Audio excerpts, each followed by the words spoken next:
안녕하세요. SK증권 이호석입니다.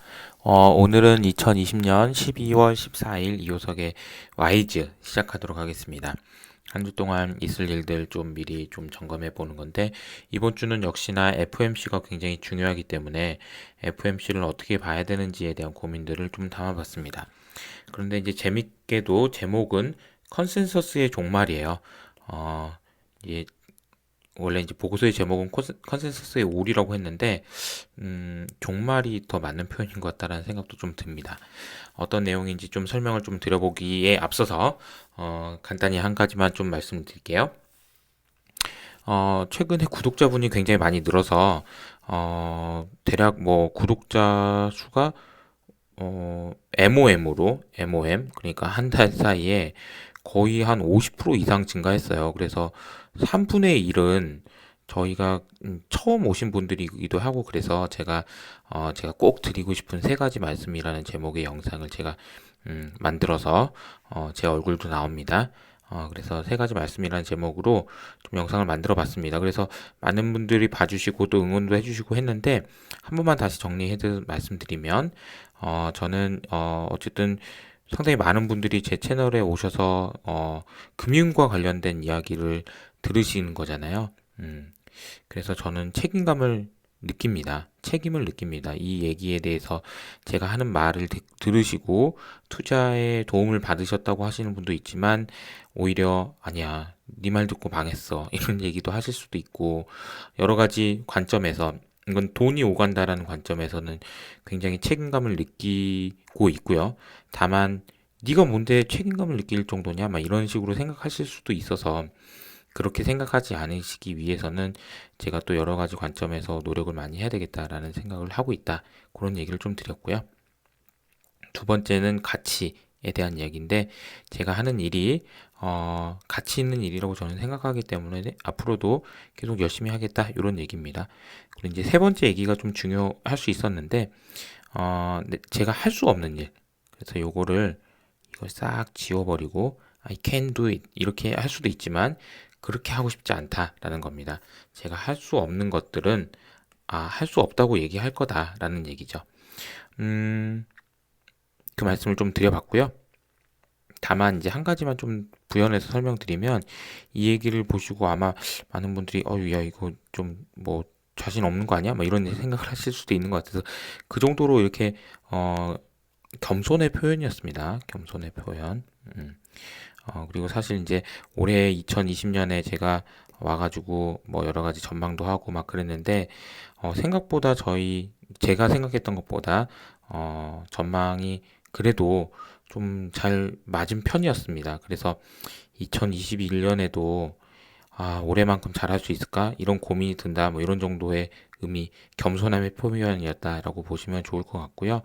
두 번째로는 디마케팅입니다. 디마케팅이란 얘기는 뭐냐면, 제가 말씀드리고 있는 우리 채널은 종목 추천해주고 뭐 이런 거 아닙니다. 계속 말씀드리지만, 그리고 공부하는 채널입니다. 라고 말씀을 드리고 있는데, 이거 싫은 분들은 안 오셔도 됩니다. 이 얘기입니다. 계속 말씀드리고 있지만, 디마케팅, 종목 왜 안 가져와? 막 이렇게 하시는 분들 오지 마세요. 예, 안 오셔도 됩니다. 그 말씀을 좀 드리고자 영상을 만들어 봤다는 말씀을 먼저 드리고요. 오늘 YG 시작하도록 하겠습니다. 이번 주 YG 제목은 컨센서스의 오류에 빠질 가능성이 있으니 요거 주의해보자 라는 예고로 말씀드려보도록 하겠습니다. 중장기 전망과 투자 전략은 그대로 유지합니다. 그리고 일정 한번 보시면 FOMC가 가장 중요해요. 그래서 자산 매입 가이던스를 정성적 기준으로 수정할 가능성이 좀 있다. 그리고 당장 실제 행동으로 확인되기는 아닐 것 같아요. 재정 정책과 관련된 불확실성이 해소되는, 그러니까 다시 말하면 바이든 정부가 이제 출범하고 재정 정책이 어떤 식으로든 결정이 나면, 그때 이제 좀 더 액션을 취할 가능성이 있다. 아직은 이번 회의에서는 그렇게 크게 바뀌지 않을 것 같다. 대신에 자산 매입 가이던스는 어떤 기준으로 할 건지에 대해서 조금 수정이 될 것 같습니다. 그 내용. 그렇지만 뭐 실망감을 주면서 시장이 급락할 가능성은 크지 않다라고 저는 생각하고 있습니다. 카드가 있다라는 거를 계속해서 상기시켜 줄 가능성이 있다라는 겁니다. 그리고 미국 선거인단 투표가 있어요. 월요일 날. 그래서 이게 어떤 식으로 해소되는지 아직은 잘 모르겠습니다만 이게 잘 해결되고 이제 불확실성이 해소된다면 시장에도 나쁘진 않을 것 같고요. 오펙에서도 월간 보고서가 있습니다. 최근 유가가 좀 반등하면서 오펙의 수요 공급에 대한 관심도가 커질 것 같습니다. 그리고 중국 실물 지표 잘 나올 걸로 예상되고요. 뉴욕주 제조업 지수는 조금 글쎄요 좀 애매한 것 같습니다. 그리고 미국의 산업 생산 역시 긍정적인 흐름이 예상됩니다. 다만 이제 소매 판매라든지 아니면 미국 유로존의 PMI 지수 이런 것들은 조금 부정적인 영향을 줄 가능성이 있다라는 점 참고해 보시면 좋을 것 같고요. 그리고 금요일 날 있을 선물 옵션 만기 이것도 사실 제가 계속 말씀드리지만 옵션 거래량이 증가하고 있다라는 것은 만기일 전후로 변동성이 확대될 수 있다라는 것을 시사한다라는 겁니다. 자, 일정은 이렇게 좀 정리를 좀 간단히 해보시고요. 자, 일단 첫 번째 파트는 전방위적으로 위험자산 선호가 진행되고 있다라는 걸 정리해봤습니다. 우선은 가장 FX 시장인데요. FX 시장에서도 환율이 호주 달러가요. 가장 그 커머더티와 관련된 그 국가이잖아요. 그리고 위험자산의 대표 격입니다. 근데 호주 달러가 이게 보시면 이때 거의 0.5 6이 깨지는 상황에서 지금은 이렇게 한 번 더 올라서 0.75까지 올랐습니다. 거의 이때 이후로 30% 그러니까 환율이 이 정도 강세면 정말 강세였는데 저점 대비로는 꽤 큰 폭의 강세를 보이고 있다라는 거고요. 그리고 이제 아시아 통화를 기준으로 지금 많이 포함되어 있는 ADXY라는 지수가 있는데 이 지수 역시 이 보세요. 거의 뭐 그냥 스트레이트로 상승하고 있는 모습을 보여주고 있다. FX 즉 환율 시장에서는 위험자산 선호 현상이 굉장히 뚜렷하게 진행되고 있다라는 것을 알 수가 있고요. 두 번째로는 구리 가격이 상승하고 있어요. 구리 가격 역시 이 그림에서 보시면 정말 빠른 속도로 상승하고 있다라는 것을 아실 수가 있습니다. 그리고 세 번째는 신흥국. 그러다 보니까 이제 자금도 이것도 여러 번 차례 보여드린 거지만 신흥국으로 지금 이게 회사채고요. 이게 주식인데 회사채로 먼저 돈이 들어왔고 주식으로도 돈이 들어오고 있다. 종합해 보면 FX 시장, 그리고 커머더티 시장, 그리고 ETF 자금 흐름, 그리고 뭐 금리의 뭐 주식, 뭐 전방위적으로 지금 위험자산 선호 현상이 나타나고 있다라는 겁니다. 물론 위험자산 선호 왜 나타나요? 그러면은 당연히 경기 기대감 때문이에요라고 말씀하시겠지만 이 그림도 한번 제가 뭐 지난번에도 말씀드렸던 것이긴 하지만 미국 100대 기업의 연기금의 자산 배분 추이를 보시면 주식의 비중은 계속 낮아지고 있고 채권의 비중은 계속 높아지고 있다라는 거잖아요. 근데 이게 그동안 이렇게 진행이 되면서 주식의 비중이 60에서 이렇게 30으로 반토막이 났다라는 겁니다. 15년 동안. 그런 와중에 2020년 올해 그렇죠? 올해 상반기 때 처음으로 주식으로 비중이 늘어날 정도로 이게 굉장히 오랜만에 나타나는 현상이다라는 겁니다. 주식으로 돈이 들어오고 있는 즉 위험 자산으로 돈이 들어오고 있는 것. 그러니까 그냥 왜 이렇게 되지라고 생각하면 알 수 없는 것들이 투자자들이 위험 자산의 투자 비중 그리고 신흥국에 대한 투자 비중이 워낙 없다 보니까 이게 이제 채워지는 과정에서 나타나는 현상일 수도 있겠다라는 걸 또 한 가지 말씀을 드렸고요. 제가 늘 자주 말씀드리는 지수 중에 하나가 마이너스 금리로 거래되는 채권의 원금 합비입니다. 이게 이제 보면 자, 요게 이걸 사상 최고치를 돌파했습니다. 드디어 18.2조 달러입니다. 자, 18.2조 달러인데요. 이게 어느 정도 규모냐면요. 미국의 GDP가 20조 달러입니다. 거의 마이너스 금리 채권이 미국의 GDP 수준에 육박할 정도로 증가했다라는 거고요. 참 안타까운 건데 이 그림을 보면 이게 이렇게 늘어났으니까 그러면 마이너스 금리로 거래되고 있는 채권의 비중도 이때보다 더 높겠네라고 생각할 수 있지만 마이너스 금리로 거래되고 있는 채권 투자 등급 중에서 마이너스 금리로 거래되고 있는 채권의 비중이 이때 지금 27%입니다. 그러니까 거의 100개 중에 27개는 마이너스로 거래되고 있다는 거예요. 투자 등급 중에서. 이게 진짜 말이 되나요, 이게? 네, 엄청납니다. 그런데 이때는 얼마였냐면요. 30%였어요. 그러면 이거는 마이너스 채권의 비중 자체는 고점을 못 넘어갔네요. 이유가 뭘까요?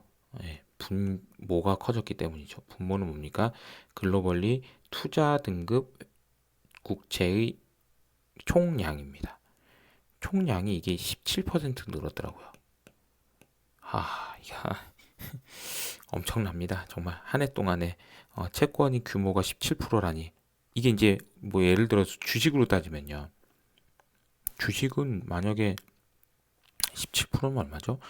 우리가 지금 거의 코스피가 2천조가 좀 안 되거든요. 원이요. 2천조가 좀 안 되는데 17%면 얼마야? 거의 뭐 400조네? 400조는 아니고 뭐 350조로 할까요? 350조? 만큼이 IPO 된 거랑 똑같습니다. 공급이 이렇게 늘어난 거니까요. 350조면요.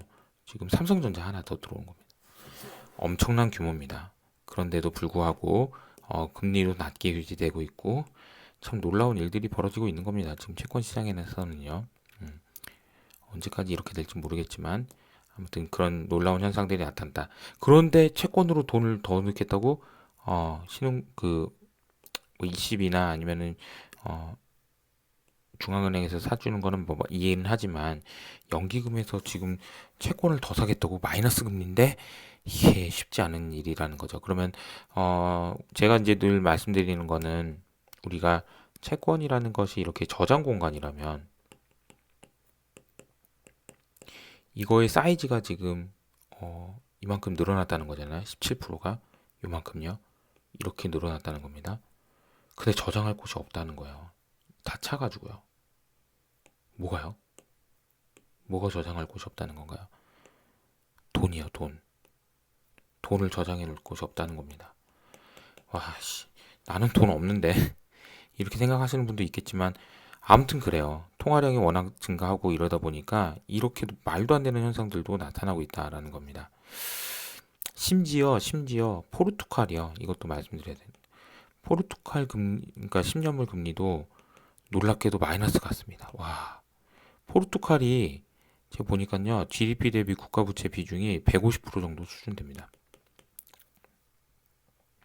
우리나라 지금 40%좀 넘었다고 해서 난린데, 근데 마이너스 금리, 진짜. 넘어갈게요. FOMC 프리뷰를 하기 위해서 컨센서스 오류라는 말씀을 좀 드려보도록 하겠습니다. 그 평균의 종말이라는 책이 있어요. 이 책도 굉장히 좋은 책인데요. 이게 이제 평균이라는 허상 때문에 어떤 문제가 생기는지에 대한 얘기입니다.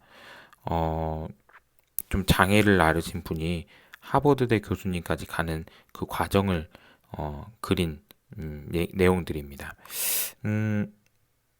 이 책의 내용에 보면은 뭐 여러 가지 얘기들이 나왔지만 평균이라는 것이 얼마나 잘못된 판단을 만들어내는지 그 부분에 대한 얘기인데요.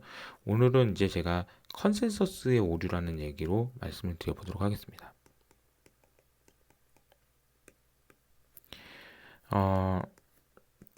흔히들 대형 이벤트가 있으면요. 대형 이벤트가 있으면 우리가 이거는 지금 시장에서 이렇게 생각하는 것 같아 라고 컨센서스를 만들죠. 예를 들자면 이런 겁니다. 자, FOMC가 조만간 있는데 말이지. 시장에서 말이야 마이너스 금리를 요구하는 것 같아. 응? 아니야, 시장에서 이번에 YCC를 해주기를 요구하는 것 같아. 아니면 이번에 자산 매입을 늘리기를 원하는 것 같아. 이런 컨센서스를요, 이런 것 같아, 저런 것 같아, 이 얘기를 누가 만드나요? 누가 만드냐면요, 언론하고요, 글로벌 IB들이 해서 만듭니다. 그리고 우리나라에서 이게 컨센서스입니다 라고 저도 그렇지만 얘기하는 거는 뭘 보고 얘기하냐면 이거 보고 얘기하는 거예요. 근데 이제 시장이 되게 웃긴 거는 만약에 이 컨센서스가 맞다면 즉 시장이 진짜 미스터 마켓이 어떤 생각을 가지고 있는지를 정확하게 언론이든 아이비든 또 어떤 투자자든 어떤 누구든지 저든지 누군지 이걸 정확하게 알 수만 있다면 미스터 마켓 너 이렇게 생각하고 있었지? 마이너스 금리 주라고? 그럼 너 마이너스 금리 안 주면 너 실망할 거잖아. 이렇게 만들었단 말이야 컨센서스를. 근데 요새 컨센서스가 안 맞아요. 예를 들어 볼까요? 마이너스 금리 요구하는 것 같아요 라고 뭐 이렇게 했는데 안 했잖아요. 마이너스 금리 YCC 했나요? 안 했어요. 이번에 그럼 자산 매입한다라고 컨센서스가 형성됐다고 합시다. 그러면 안 할 수도 있어요. 안 할 가능성이 저도 높아 보입니다. 그러면 주가가 뭐 빠지든지 뭐 이렇게 해야 되는 거 아니에요? 마이너스 금리를 안 해도 YCC를 안 해도 심지어 뭐 맨날 우리가 시장에서 기대하고 있는 미국의 재정 부양책이 통과가 아직 안 돼도 시장 계속 올라가고 있잖아요. 그럼 뭐가 문제죠? 컨센서스라고 얘기하는 게 문제가 아닌가 이런 생각이 듭니다. 또 하나 들어볼게요. 미국 대선 앞두고 바이든이 당선이 됐는데 공화당이 상원이 되면은 와 이건 최악이에요 라고 불과 얼마 전까지만 해도 시장에서 그런 컨센서스가 이렇게 될 거라고 컨센서스를 얘기하고 다녔어요 언론에서. 근데 갑자기 이런 게 현실이 되니까 주가가 또 오릅니다. 또 이건 뭐 어떻게 설명할 거예요? 이게 틀렸다는 걸로만 설명이 가능한 거죠. 이게 틀렸다는 거만. 아 이게 왜 이게 틀린 거예요. 이 사실을 아시는 게 되게 중요한 것 같습니다. 이거는 제가 또 비유를 하자면 이런 거예요. 우리가 그 뭐 공부를 잘하려면 이 얘기를 많이 하잖아요. 메타인지라는 말 들어보셨죠? 메타인지. 나 스스로를 알아야 된다는 거예요. 공부를 잘하려면 내가 이걸 아는지 모르는지 이걸 잘 알아야 된다는 얘기입니다. 근데 이제 시장도 마찬가지예요. 미스터 마켓이 무슨 생각을 하고 있는지를 알아야 되는데 그 생각을 하기가 굉장히 어려워졌습니다. 아마도 이번에 연준에서 정성적 기준으로 바꿀 것 같아요. 자산 매입에 뭐 관련된 거를 이거는 뭐냐면 더 어려워진다는 얘기예요. 정량적에서 정성적으로 바뀌면서 숫자로 얘기하면 그나마 뭐 말이라도 되는데 이거는 이거 뭐 정성적으로 판단한다고 하니까 이거는 진짜 컨센서스 잡기가 진짜 어려워질 겁니다. 이제부터는 뭐 예를 들자면 이런 거죠. 옛날에 정량적으로 했을 때는 어떻게 했었냐면요. 금리가 올라갈 확률이 얼마나 될 것 같아요? 라고 이제 숫자로 만들어가지고 그 숫자보다 높아지고 낮아지고 뭐 이런 걸 가지고 했었는데 이제는 그 숫자도 없어진다라는 겁니다. 숫자도 없어진다는 겁니다. 이게 판단, 정성적, 정성적 판단. 이거 어떻게 하는 거죠, 이거? 진짜 어려울 것 같은데. 어떻게 할까요? 음, 첫째는요, 제가 보기에 제일 중요한 첫째는 미스터 마켓이 무슨 생각을 하고 있다라는 것을 내가 알 수 있다라고 생각하는 교만에서 벗어나야 됩니다. 이건 교만이에요. 몰라요. 이거를 모를 수밖에 없다. 두 번째, 연준의 의도에만 집중하면 됩니다. 얘가 무슨 생각을 하고 있는지. 네. 자꾸 얘가 뭘 얘기하면은 시장에서 실망할 거야. 어떻게 하면은 시장에서 흥분할 거야. 이런 얘기하면 안 돼요. 그거 알 수 없습니다. 이제는. 연준이 무슨 의도를 가지고 있는지. 즉, 자, 예를 들어서 인플레이션을 너무 걱정해가지고 조금만 인플레이션이 올라고 그래도 바로 긴축으로 가려고 하고 있는지. 아니면 반대로 디플레이션이 걱정돼서 단기적으로 인플레이션이 오더라도 인플레를 걱정을 안 하고 그냥 긴축을 안 하려고 하는지. 연준이 어떤 의도를 가지고 있는지. 어떤 거죠? 당연히 후자입니다.